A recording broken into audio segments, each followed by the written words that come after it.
se sont tellement habitués à l'existence de l'eau qu'ils ne pensent probablement jamais au fait qu'une grande partie de la surface terrestre, en fait la plus grande partie, est couverte d'eau. L'essentiel est de noter que la Terre est la seule planète qui contienne l'eau potable. Grâce à l'eau, les millions d'espèces de plantes et d'animaux existent sur Terre. En plus, les équilibres nécessaires à la vie sont préservés. Par exemple, les nuages et la pluie se forment par l'évaporation de grandes masses d'eau. L'eau possède une très grande capacité d'étirer et de conserver la chaleur. Pour cette raison, les grandes masses d'eau d'océan et de mer maintiennent l'équilibre de la chaleur de notre planète. Par conséquent, la différence de température entre le jour et la nuit dans les régions proches de la mer est très faible.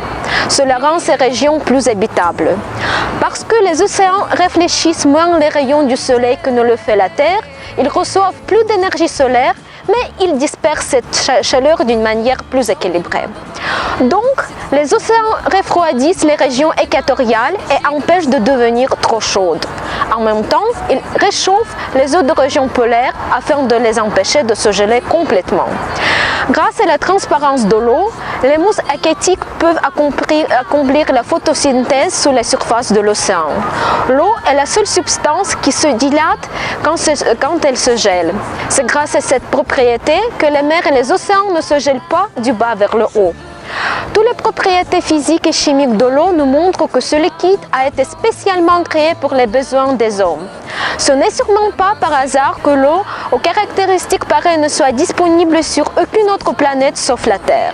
La Terre, qui a été créée spécialement pour la vie humaine, a hébergé la vie grâce à l'eau qui a été délibérément créée elle aussi. Allah, qui a créé d'innombrables bénédictions pour ses serviteurs et leur a conféré un mode de vie facile, a créé l'eau selon une délicatesse et un art unique. Je cherche le salut d'Allah contre Satan. C'est lui qui, du ciel, a fait descendre de l'eau qui vous sert de boisson et grâce à laquelle poussent les plantes dont vous nourrissez votre peau. Surat An-Nahl, verset 10. Je veux de la joie, de la bonne humeur. Ce n'est pas votre argent qui fera mon bonheur. Moi